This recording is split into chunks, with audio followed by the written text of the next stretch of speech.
Bismillahirrahmanirrahim. Assalamualaikum warahmatullahi wabarakatuh.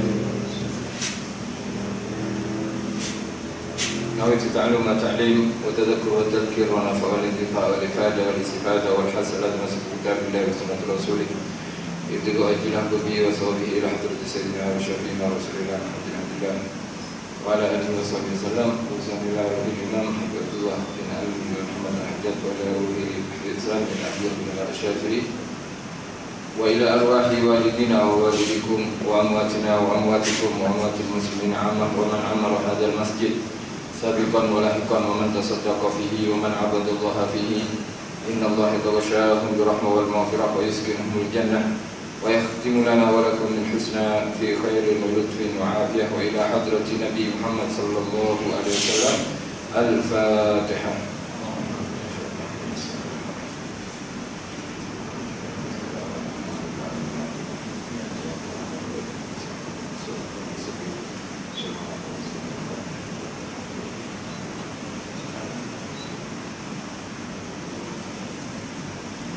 Alhamdulillahilladzi hadana li hada wa ma kunna linahtadiya laula an hadana Allah. Allahumma shalli wa sallim ala sayyidina Muhammadin miftahi babi rahmatillah adada ma fi ilmillah salatan wa salaman daimaini bi dawami mulkillah wa ala alihi wa sahbihi wa mawalah wa la hawla wa la quwwata illa billah.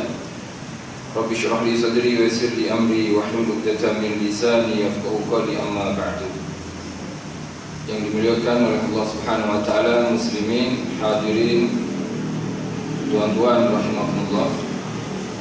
Insyaallah pada kesempatan kali ini kita teruskan kembali perkongsian daripada kitab Risalatul Mu'awanah atau petunjuk tarikat ke jalan akhirat. Dan kita masih mengenai bab tentang imam dan makmum. Sebelum ini sudah kita kongsikan beberapa kesunahan daripada orang-orang yang berhak menjadi imam. Yang mana last sekali kita sudah kongsikan orang yang paling berhak menjadi imam adalah pemimpin suatu kawasan. Maknanya kalau di section 27 ini, betul 27, section 27 ini pemimpin dia atau yang mengendalikan, yang mentadbir section ni siapa, bila datang kepada satu masjid maka dialah yang berhak. Kalau atas lagi ada menteri agama atau bahkan ada PM atau bahkan ada sultan datang ke sini, maka sultan itu lebih berhak untuk menjadi imam. Kemudian barulah imam rotib, imam rotib. Dan sudah kita kongsikan semuanya bahwasanya orang yang lebih mengetahui ilmu tentang bab solat berjamaah itu lebih utama menjadi imam daripada orang yang sedap suaranya dan sedap bacaannya. Sebab kita bukan nak baca Al-Quran saja solat jamaah ini, akan tapi kita nak ibadah. Di dalam solat berjamaah ada baca Al-Quran memang, tapi di sana ada rukuk, ada i'tidal. Jadi orang yang mengetahui ilmu tentang ilmu bab seperti ini lebih utama, sebab dia tahu apa yang lebih baik dan apa yang perlu lebih dibuatkan, yang dibuat. Baik. Kemudian masuk kita kepada kesunahan-kesunahan solat berjamaah. Solat berjamaah itu hukumnya ada berbeza pendapat sebagian ulama. Ada yang mengatakan fardu kifayah. Fardu kifayah solat, bukan solat Jumat. Kalau jamaah solat Jumat itu fardu ain. Jadi setiap individu seseorang wajib melaksanakan solat Jumat berjamaah. Bahkan solat berjamaah di solat Jumat merupakan satu syarat sah solat Jumat. Bila ada seseorang solat Jumat tapi tak berjamaah, maka dia tidak sah Jumatnya. Maka dia kena mengulang solat zuhurnya. Paling kurang dia solat Jumat berjamaah satu rakaat sahaja. Alhasil jamaah di solat Jumat wajib fardu ain.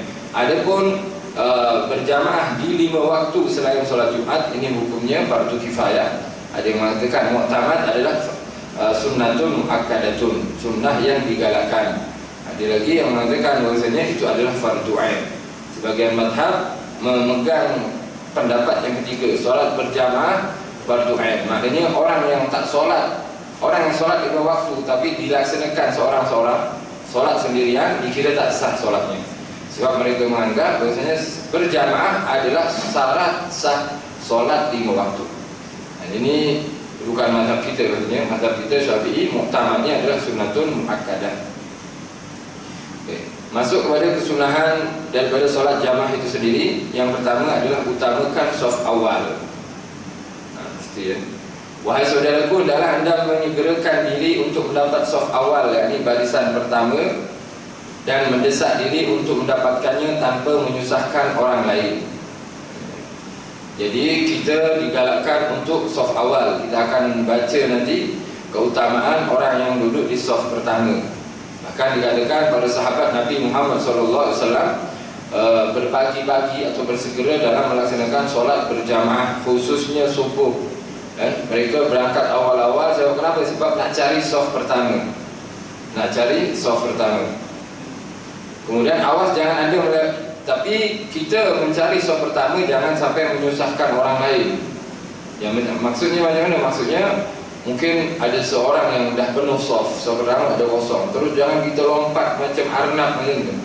Istilahnya kita langkah bahu jamaah, tak pelan-pelan, jalan pelan-pelan. Oh, saya takut ada orang rebut, Ustaz, saya nak shaf pertama. Memanglah shaf pertama itu digalakkan dicari, digalakkan kita dapatkan, tapi dengan cara tidak menyusahkan orang lain. Haram hukumnya nanti. Selalunya solat Jumaat. Solat Jumaat terkadang imam tu atau khotib kan duduk bersama kita sekali. Jadi dia tahu ini khotib jalan ni, dia khutbah, ada kosong depan. Yang pengalaman orang dia ada kat belakang. Akhirnya nak cari shaf pertama, ketika khotib berdiri saja dia lompat-lompat orang macam tu. Haram hukumnya. Sampai menyusahkan orang lain, menyakiti orang lain, hukumnya haram. Jangan kita menyakiti orang lain kerana benda yang sunnah. Jalan-jalan biasa saja. Jalan-jalan biasa. Kemudian awas jangan anda melewatkan diri, padahal anda boleh mendapatkannya. Jangan kita saja-saja. Selalu jalan normal, satu langkah kita tengok shaf pertama tak ada orang, kita buat slow jalan. Dan satu langkah diheret. Selalunya ada sebagian orang suka macam ni. Dia tak tahu keutamaan duduk di shaf pertama. Ustaz, tapi saya tak kalau shaf pertama ini tak dengar kuliah tak sedap pula nanti Ustaz. Saya kan ada hal lagi kat rumah. Tak ada masalah. Kita pun yang bukan masalah kita. Kalau saya nak gerak awal, saya nak balik awal. Tak, gerak awal itu bukan. Nanti itu cerita lain. Jadi kalau kita memang ada kesempatan untuk duduk di shaf pertama, maka carilah shaf pertama. Benda ni, shaf pertama ni tidak akan kita dapatkan keutamaannya nanti di solat-solat yang lain. Hanya di solat jamaah lagi. Lagipun kita sedia maklum bahwasanya sempat kita ni dilarang untuk melaksanakan berjamaah di masjid khususnya. Berjamaah. Oleh sebab sekarang alhamdulillah masih dibuka masjid kita, surau kita, solat jamaah kita masih dibenarkan. Maka carilah peluang untuk kita mendapatkan betul-betul pahala yang banyak. Pahala yang banyak. Maka sebab Rasulullah SAW pernah mengatakan, la yazalu qaumun yata'akhiruna ay an as-saffil awwali hatta yu'akhirahumullah ay an fadlihi wa rahmatihi. Nabi bersabda, ada satu kumpulan orang yang memang sengaja melewatkan dirinya daripada shaf pertama. Sengaja dia. Ya memang mungkin imam tak sampai lagi. Kalau saya duduk shaf pertama, confirm saya jadi imam. Ini ada orang-orang macam ni. Tapi alhamdulillah di masjid ni tak ada insya-Allah imam dia istiqamah insya-Allah. Mungkin di surau, ada sebagian surau ni imam dia kadang datang, kadang tak datang. Last sekali kita yang istiqamah ni ditunjuk, ditarik ke hadapan. Itu yang membuat kita menggelabah kadang. Nak baca Al-Fatihah pun dah tak ingat dah Fatihah. Alhamdulillahirabbil alamin maliki yaumiddin. Akhirnya makmum dia senang, dia makmum komplit. Apa ni? Baca tak betul jadi imam. Cobalah awak dah duduk depan tadi, nak awak tolak saya. Saya sekarang dah menggelabah terus. Tapi alhamdulillah macam ni insya-Allah istiqamah imam dia. Kalau surau-surau yang imam dia tak pasti datang ke tak datang, atau imam tengah balik kampung, habis ya. InsyaAllah kita stay dulu dalam kereta. Kalau dah dengar qomat atau semua, kita masuk. Kita confirm ada imam, kita masuk. Sebab kenapa? Sebab kalau kita jadi imam, memang terus habis, air ludah ni terus kering sudah. Tak tahu nak jaga apa. Itu jangankan surah, kita Al-Fatihah pun tak ingat. Al-Fatihah pun tak ingat. Oleh itu kita kena maklumlah kalau memang ada imam tu salah bacaannya, bukan salah, ya mungkin salah bacaannya atau tersilap urutan daripada bacaan tersebut, kita kena maklum. Jangan kita terus senang salahkan. Jadi imam tu bukan senang. Jadi imam ni susah. Tapi ini ceritanya bukan imam lah, ceritanya adalah soft pertama kan. Jadi selalunya yang kena tarik ni yang duduk soft pertama. Jadi Nabi pun sudah bersabda bahwasanya ada satu kumpulan yang memang sengaja melewatkan dirinya daripada soft pertama, sehingga akhirnya Allah terus melewatkannya. Yang mana dia suka melewatkan diri supaya tak duduk soft pertama, Allah juga melewatkan daripada orang ini rahmat Allah SWT dan kelebihannya. Kurniaan Allah akan lambat dia dapatkan, rahmat Allah akan lambat dia dapatkan. Untuk siapa? Untuk orang yang sengaja melewatkan dirinya daripada soft pertama. Jadi kita kalau duduk soft pertama, nak berdesa atau bersegera di soft pertama, niatkan, ya Allah, saya nak bersegera di soft pertama untuk saya menjadi orang yang paling cepat mendapat rahmat-Mu, untuk supaya saya menjadi orang yang paling cepat mendapat kurniaan-Mu, ampunan-Mu dan semuanya. Kita niatkan seperti itu. InsyaAllah Allah melihat apa yang kita buat kerana Allah SWT, maka innallaha karim, Allah ini maha pemurah insyaAllah. Juga bersabda Nabi Muhammad SAW dalam hadis yang lain, Nabi bersabda, alhasil sifat mukmin ini sebetulnya, orang-orang mukmin ini sifat dia adalah bersegera dalam kebaikan. Fastabiqul khaira, berlomba-lombalah dalam kebaikan. Jadi dalam benda baik berlomba-lomba, berlomba-lomba dalam benda baik. Jangan ada setakat kalau ada makanan free berlomba-lomba dapat makanan. Jangan setakat macam tu. Tapi kalau nak tem bayar nak belanja orang, itu berebut. Ini kebaikan, belanja orang ini kebaikan. Atau alhasil semua kebaikan kita segera berlomba-lomba dalam melaksanakan kebaikan tersebut. Itu sifat orang mukmin. Berkata juga Nabi bersabda, innallaha wa malaikatahu yusalluna 'alas saffil muqaddam. Sesungguhnya Allah dan para malaikatnya sentiasa merahmati, yakni bersolawat, maksudnya bersolawat, Allah dan malaikat bersolawat kepada orang-orang yang berada di saf paling hadapan. Masya Allah, ini innallaha wa malaikatahu yusalluna 'alan nabi dalam Al-Quran. Tapi Nabi juga bersabda, bukan setakat saya yang dapat solawat Allah dan solawat malaikat. Orang yang duduk di saf pertama pun dapat solawat Allah dan solawat malaikat. Kalau Nabi berterusan mendapat solawat daripada Allah, malaikat berterusan, tak henti-henti sampai hari kiamat. Bahkan kalamullah kan qadim, kalamullah ni qadim, berterusan. Orang yang duduk di saf pertama ini sama, dia akan berterusan dapat solawat daripada Allah, malaikat, sampai bila? Sampai dia selesai solat. Sampai dia selesai solat. Jadi Masya Allah, kalau solatnya lama, contoh solat tarawih misalkan, solat isya di saf pertama, kemudian solat tarawih di saf pertama, solat witir di saf pertama, kemudian tarawihnya 20 rakaat, hampir 1 jam misalkan, atau 1 jam lebih, maka malaikat, Allah dan malaikat berselawat ke atas orang tadi selama 1 jam lebih. Tanda, yakni maksud daripada solawat, Allah bersolawat ini Allah merahmati. Maksud daripada solawat malaikat adalah malaikat akan berdoa kepada, minta kepada Allah, Allahumma ighfir lahu, Allahumma arhamhu, Allahumma tub alaihi. Salawat malaikat ni isinya, ya Allah rahmati dia, ya Allah ampuni dia, ya Allah terima taubatnya. Jadi yang mendoakan adalah malaikat. Itu lebih afdal, lebih diharapkan diterima doa tadi, atau lebih diharapkan dikabul,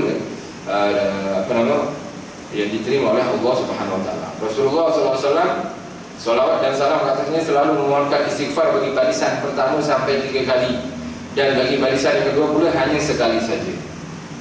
Maka Nabi juga dikatakan istighfar, ya Allah ampunilah orang-orang yang duduk di saf pertama setiap solat berjamaahnya. Sampai 3 kali Nabi mengucapkan, ya Allah ampunilah orang-orang yang berada di saf pertama ketika solat berjamaah 3 kali. Adapun untuk barisan yang kedua 2 kali, 1 kali saja. Barisan yang ketiga wallahu a'lam, tak disebut di sini. Tapi alhasil Masya Allah ada kemuliaan sendiri bagi orang yang duduk di saf pertama. Allah bersolawat kepadanya, merahmatinya, malaikat meminta istighfar kepadanya, dan Nabi pun memintakan ampun untuk orang tersebut. Dah cukup sudah. Kita duduk di saf pertama saja sudah cukup. Allah mendapat apa? Mengampuni dosa-dosa kita. Selebihnya apa? Bukan ampunan dosa, tapi pengangkatan darjat di sisi Allah Subhanahu wa ta'ala. Kemudian adalah Anda merapatkan barisan dan meluruskannya. Ini juga termasuk kesunahan. Kesunahan adalah merapatkan barisan. Shaf dirapatkan, ikut SOP lah kalau sekarang. Dan meluruskannya, diluruskan. Kalau memang nanti SOP dah mula dimudahkan, sekarang alhamdulillah dah mula rapat.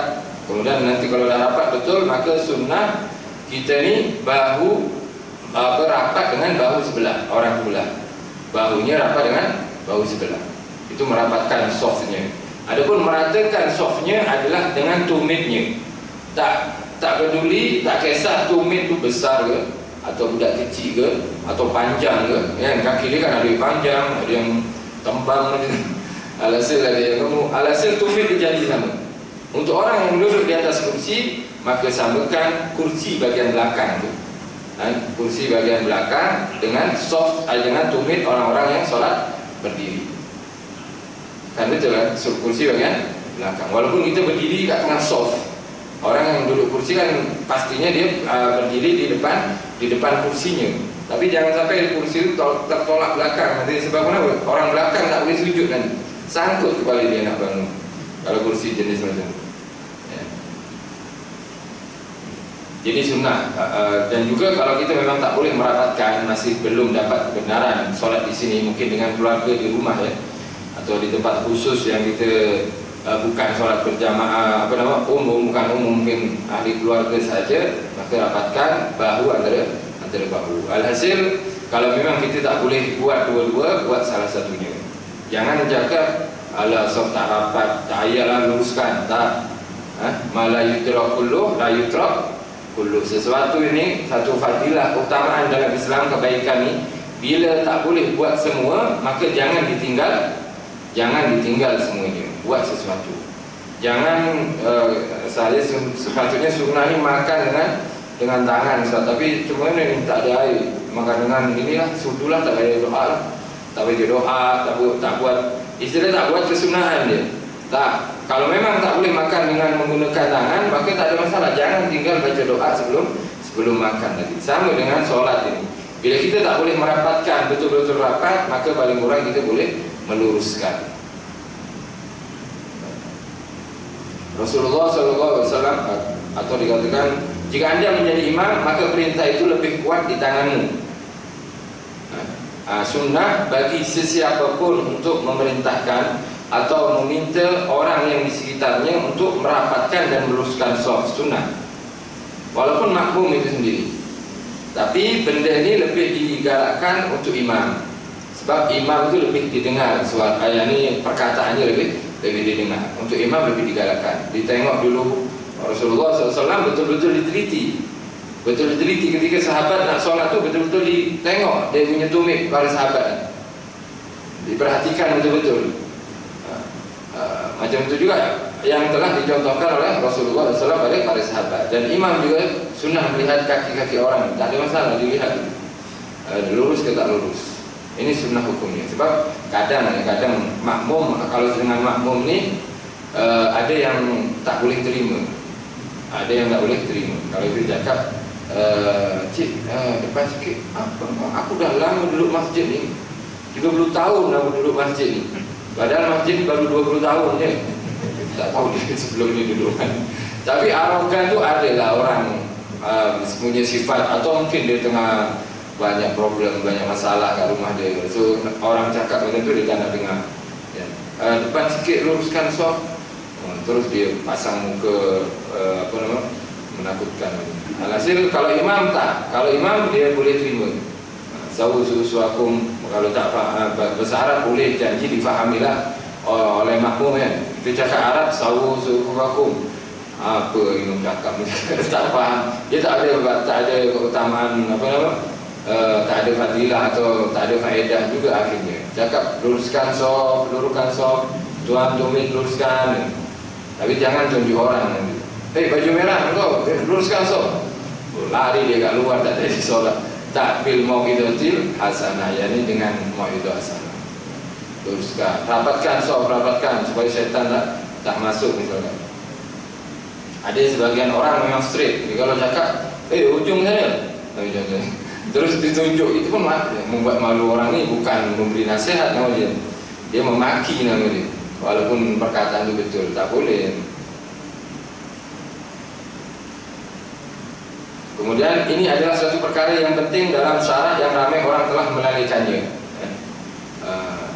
Syekh Muhammad Syata dalam syarah I'anatul Talibin, dalam syarah Talibin, selepas dia melihat beberapa kawasan yang didirikan solat berjamaah, memang yang paling dilalaikan oleh orang-orang ketika solat berjamaah meluruskan shaf dan merapatkan shaf.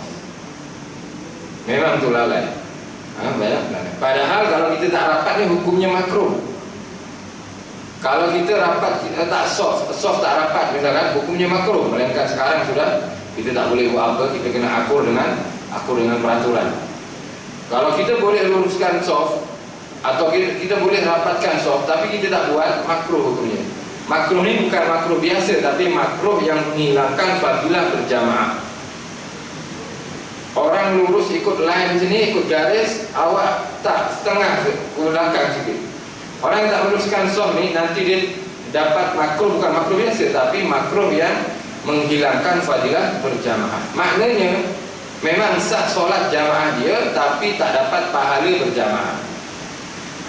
Kemudian kalau dia di soft pertama tak lurus, dia dengan soft yang lain sama, tak dapat fadilah berjamaah. Kaedah dalam solat berjamaah ni, kemakruhan dalam solat berjamaah bukan semuanya menghilangkan fadilah berjamaah, tak.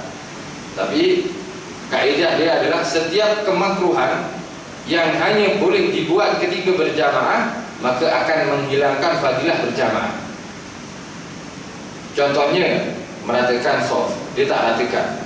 Kita kalau solat seorang, kita tak boleh nak meratakan soft. Kenapa? Benda ni hanya boleh dibuat ketika solat berjamaah. Jadi benda kemakruhan yang hanya boleh dibuat ketika berjamaah, benda makruh ni boleh menghilangkan fadilah berjamaah. Tapi kalau orang yang contohnya tidak berta'awudz, atau dia tidak membaca doa iftitah misalkan, atau berta'awudz, a'udzubillahi minasyaitonirrajim, sebelum Fatihah kan kita sunnah berta'awudz. Yani kalau takbir pertama, kita selepas takbir, kita diam sekejap, kemudian baca doa iftitah, Allahu Akbar kabira. Kemudian lepas iftitah ni kita buka dengan ta'awudz, a'udzubillahi minasyaitonirrajim. Kemudian baru kita masuk al-Fatihah. Ya. Orang yang berta'awudz makruh hukumnya. Tapi adakah orang yang salat berjamaah kemudian dia tidak membaca ta'awudz atau dia tidak membaca doa iftitah padahal dia ada masa untuk membacanya? Memang hukumnya makruh. Adakah pemakruhan ini menghilangkan solat berjamaah? Tak menghilangkan fadilah berjamaah. Sebab kenapa? Sebab pemakruhan ini boleh kita buat bila kita solat seorang. Kita seorang pun kalau kita tak baca ta'awudz kan makruh juga. Ya, ini maknanya seperti kaedah tadi, segala kemakruhan yang dibuat ketika berjamaah, segala kemakruhan yang hanya boleh dibuat ketika berjamaah, maka kemakruhan tersebut adalah menghilangkan fadilah berjamaah. Termasuklah tidak meratakan soft tadi, atau tidak merapatkan soft. Maka Rasulullah SAW selalu mengingatkan perkara ini kepada para makmumnya, dan beliau sendiri yang menguruskan hal ini. Nabi tengok dulu sebelum solat tu soft betul-betul rapat, betul-betul lurus. Bahkan Nabi bersabda, la tusawwunna sufufakum aw la yukhalifannallaha baina qulubikum. Nabi bersabda seperti ini. Jadi bukan setakat meratakan saf, Nabi juga menasihati mereka, hendaklah kalian meluruskan saf barisan kalian, sabda Nabi, ataupun Allah akan memecah belahkan di antara hati-hati kalian. Luruskan saf supaya hati ini satu kata antara orang mukmin ini, supaya tidak terpecah belah. Cuma Ustaz, hati bersatu maksudnya semua kerana Allah Taala. Alhasil sabda Nabi Muhammad SAW ini memang akan berlaku, ya, memang akan berlaku. Kesunahan ini bukan saja-saja Nabi galakkan, memang akan ada perpecahan nantinya antara muslimin dan muslimin.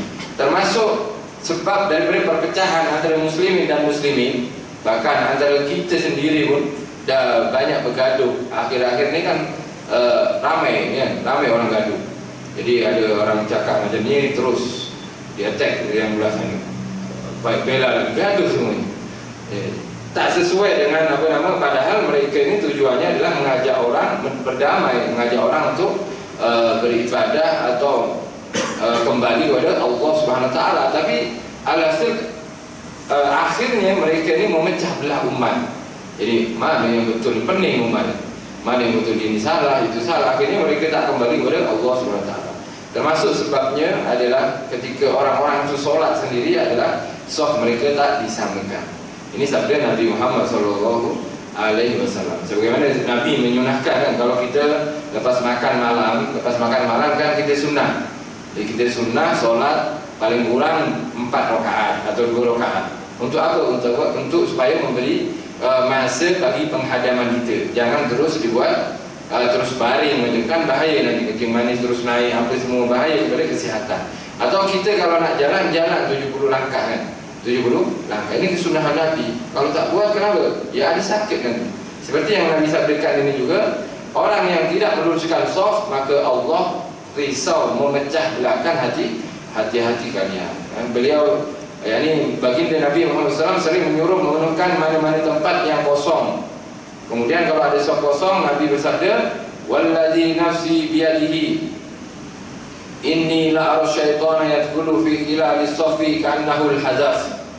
Demi jiwaku yang berada di tangannya, yakni demi Allah Subhanahu Wa Taala, sesungguhnya aku lihat syaitan memenuhi celah-celah yang kosong di antara barisan saf, seumpama anak-anak kambing yang mencelah di antara anak-anak kambing yang lain. Apa dia katakan? Ka'annahu al-hadaf, seperti anak-anak kambing yang tak bersatu.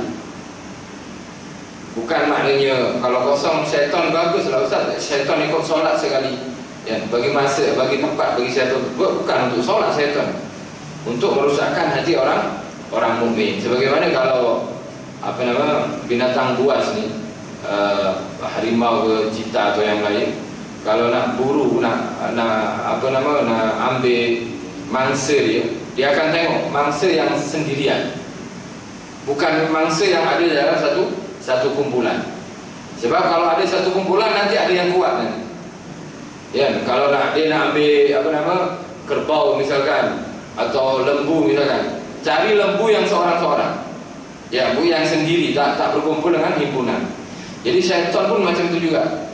Syaitan bila tengok orang ni berpecah belah macam tu, saf kosong, hatinya tu senang, dicucuk oleh syaitan. Memang dia solat dia sah, tapi lalas balik solat, balik ke rumah, tengok mak dia tengah sakit. Ya Allah, mak sakit. Syaitan cucuk sudah. Kau buat apa solat? Mak kau solat pun tak sembuh sakit mak. Dicucuk macam tu. Akhirnya iman tu rusak nanti. Kau solat ni lancar ke rezeki ke? Bertambah ke rezeki awak? Akhirnya bukan tambah iman dia, tambah kurang iman dia. Sebab kenapa? Sebab saf tu kosong. Allah alam, ini mudah-mudahan kita boleh dirapatkan nanti safnya, ada aturan yang boleh memudahkan kepada kita insyaAllah. Untuk sekarang kita kena akur lah. Kalau tak, kena tutup semua lah. Kena akur. Istilahnya kalau boleh rapat ni, dirapatkan. Ini kesunahan ketika solat berjamaah. Jadi saf kena rapat. Cara merapatkan saf adalah bahunya. Bahu ni rapat dengan yang lainnya. Tapi janganlah rapat sangat. orang sampai tak boleh bergerak macam tu kan. Janji tak ada renggang di sini. Bukan kaki macam mana? Kaki ni ada perbezaan pendapat antara ulama. Janji kalau dah atas ni rapat, bawah sudah cukup. Bukan terus kita mengkangkang macam tu kan. Orang ada sebagian orang yang limas kalau kakinya disentuh macam tu ya. Memang ada satu anjuran seperti itu, tapi sekiranya paling penting adalah bahunya. Ini kesunahan yang dua, dan banyak lagi kesunahan yang perlu kita lakukan di dalam solat berjamaah. InsyaAllah saya bacakan di sini sebagai ringkasan.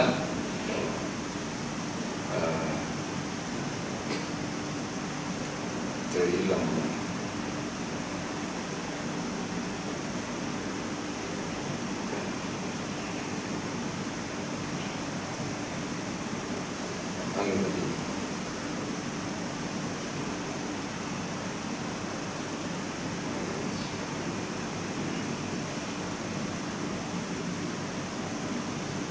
Kesunahan dalam salat.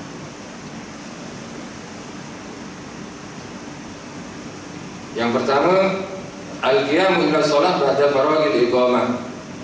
Ini sudah kita kongsikan.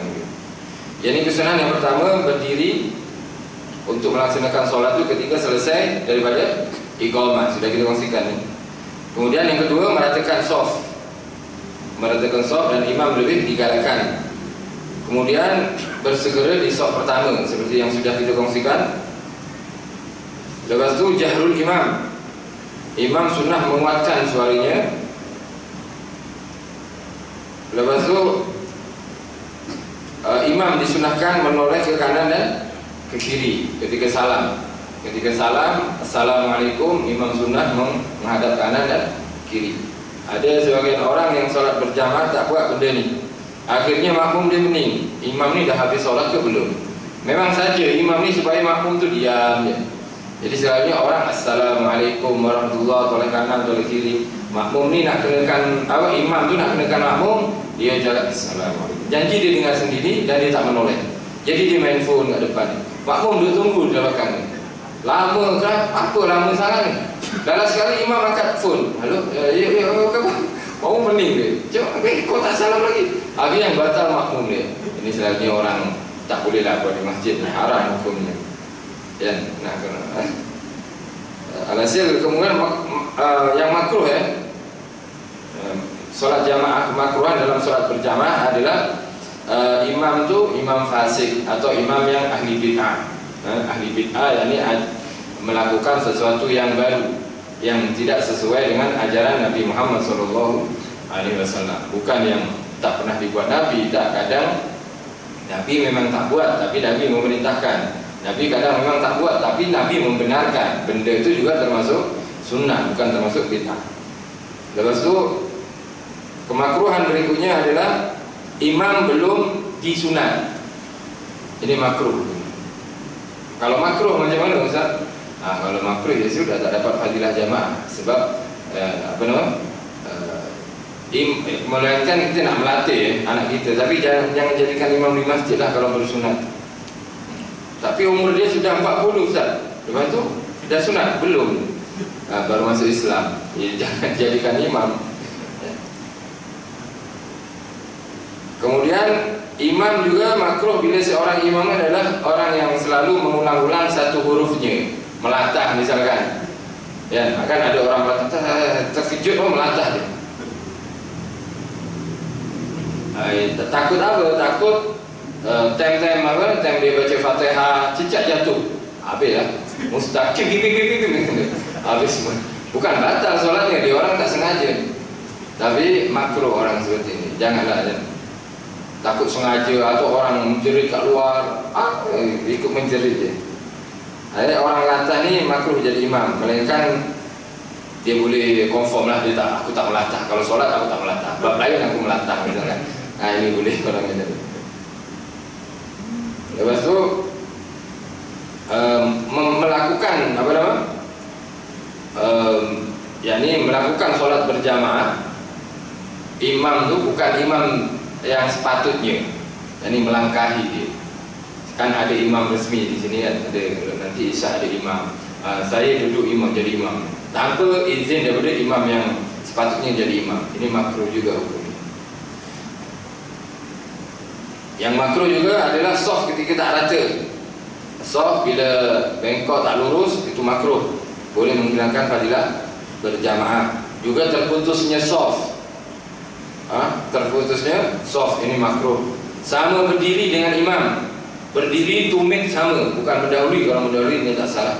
Sama tumit dia dengan tumit imam sama. Solat berdua misalkan, ini juga makruh.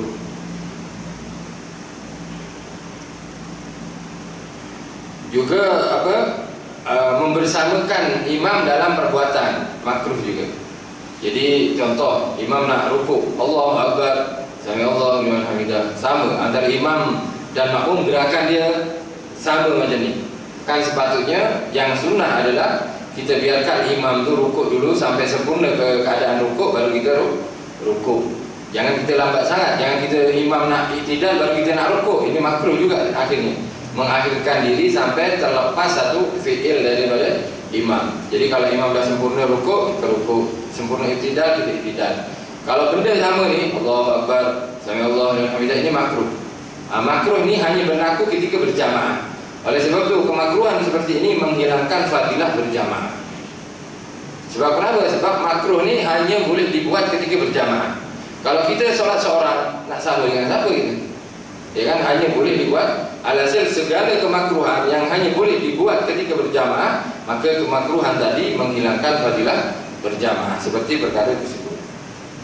Ada benda-benda, perkara-perkara, 3 perkara yang kita sunnah bersama imam, bersama-sama. Ini pengecualian daripada kaedah tadi. Pertama, ketika amin, ghairil maghdubi alaihim waladdallin. Amin ni sama-sama antara makmum dan imam. Amin, sebab ada hadis kan. Lepas itu kemudian ada juga ketika permintaan rahmat kepada Allah. Permintaan rahmat seperti surah surah At-Tin ni. At-Tin al-Zaitun al-Turisinin. Alaihissallahu biahkamil hakimin, kan ada jawapan dari yang sunnah. Bala wa ana dzalika minas syahidin. Bala wa ana dzalika minas syahidin.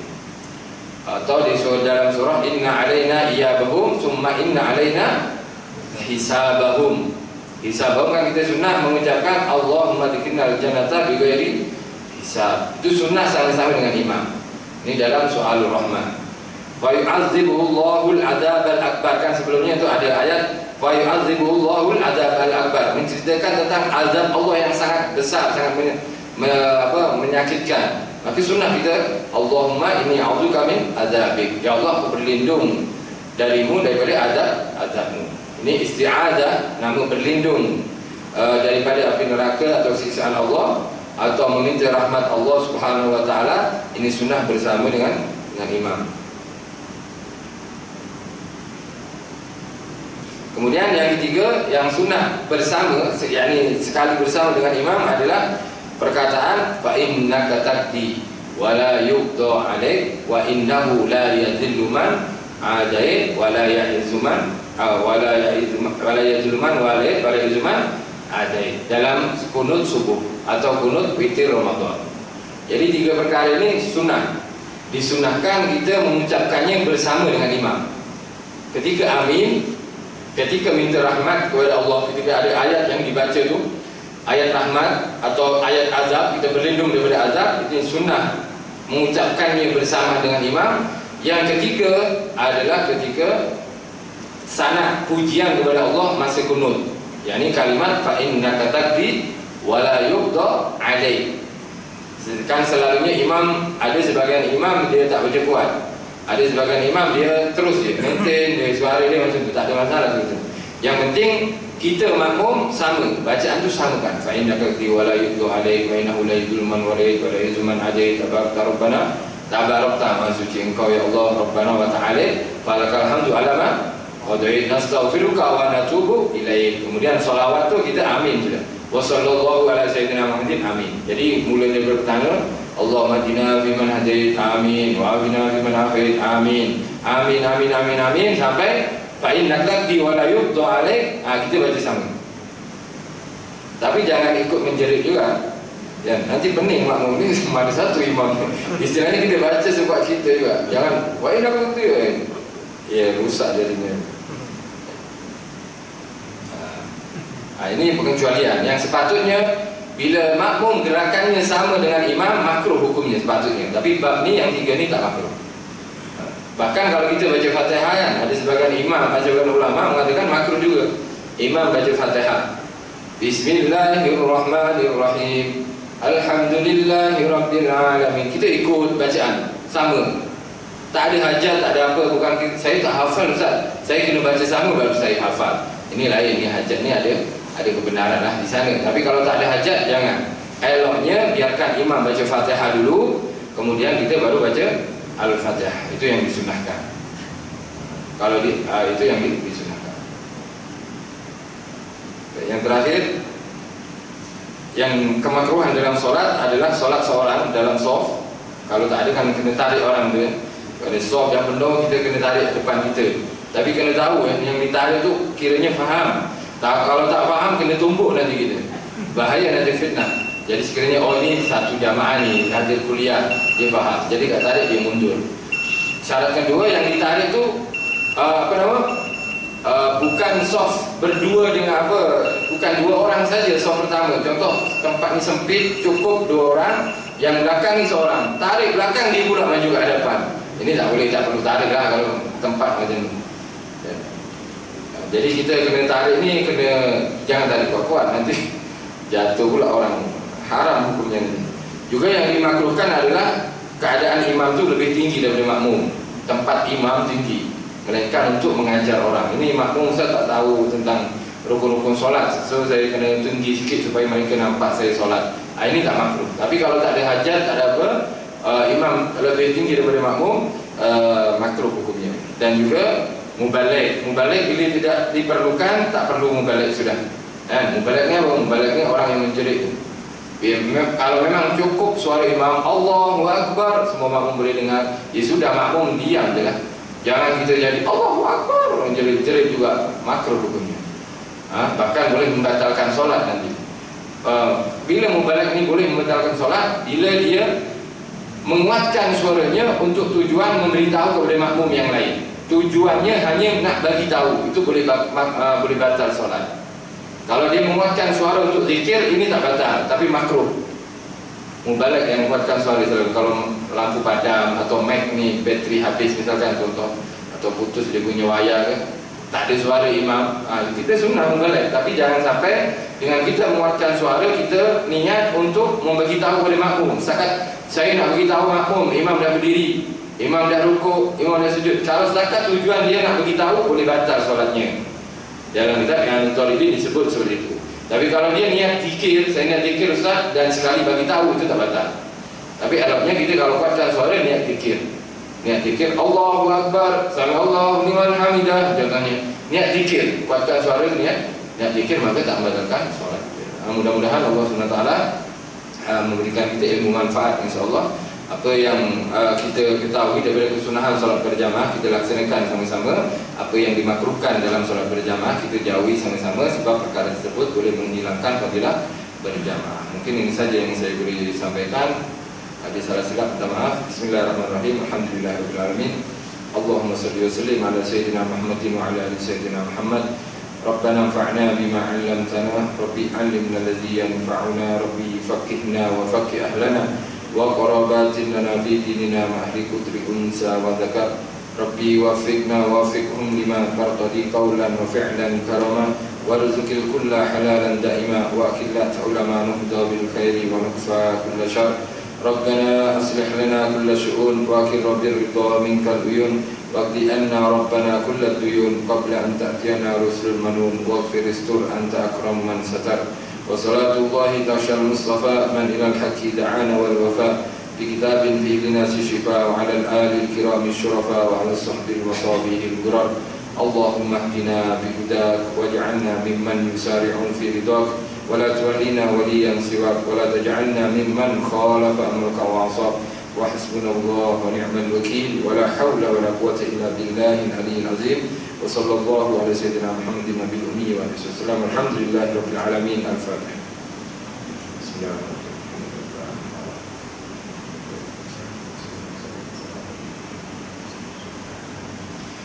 Billahi taufiq wal hidayah wa ridha wal inayah. Assalamualaikum warahmatullahi wabarakatuh.